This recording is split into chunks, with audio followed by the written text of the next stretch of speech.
বন্দে পুরুষোত্তমম। পরম প্রেমময় শ্রী শ্রী ঠাকুর অনুকূল চন্দ্রের চরণে আমার শতকোটি প্রণাম। পরম পূজনীয়া বড়মার চরণে আমার শতকোটি প্রণাম। পরম পূজ্যপাদ শ্রী শ্রী বরদার চরণে আমার শতকোটি প্রণাম। বর্তমান আচার্যদেব শ্রী শ্রী দাদার চরণে আমার শতকোটি প্রণাম।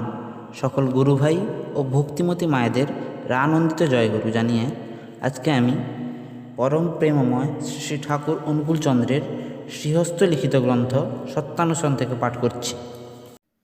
তুমি লতার স্বভাব অবলম্বন করো, আর আদর্শরূপ বৃক্ষকে জড়িয়ে ধরো, সিদ্ধ কাম হবে।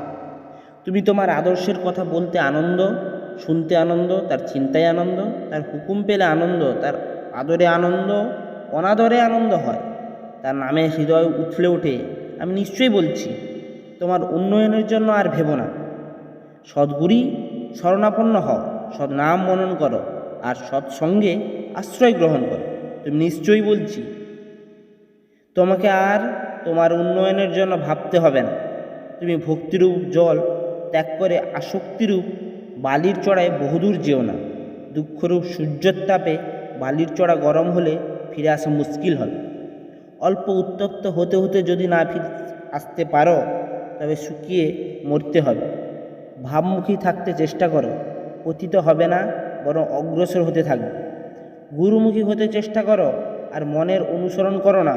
উন্নতি তোমাকে কিছুতেই ত্যাগ করবে না। বিবেককে অবলম্বন করো, আর মনের অনুসরণ করো না। উদারতা তোমাকে কখনোই ত্যাগ করবে না। সত্যকে আশ্রয় করো, আর অসত্যের অনুগমন করো না। শান্তি তোমাকে কিছুতেই ছেড়ে থাকবে না। দীনতাকে অন্তরে স্থান দাও। অহংকার তোমার কিছুই করতে পারবে না। যা ত্যাগ করতে হবে, তার দিকে আকৃষ্ট বা আসক্ত হও না, দুঃখ হতে রক্ষা পাবে।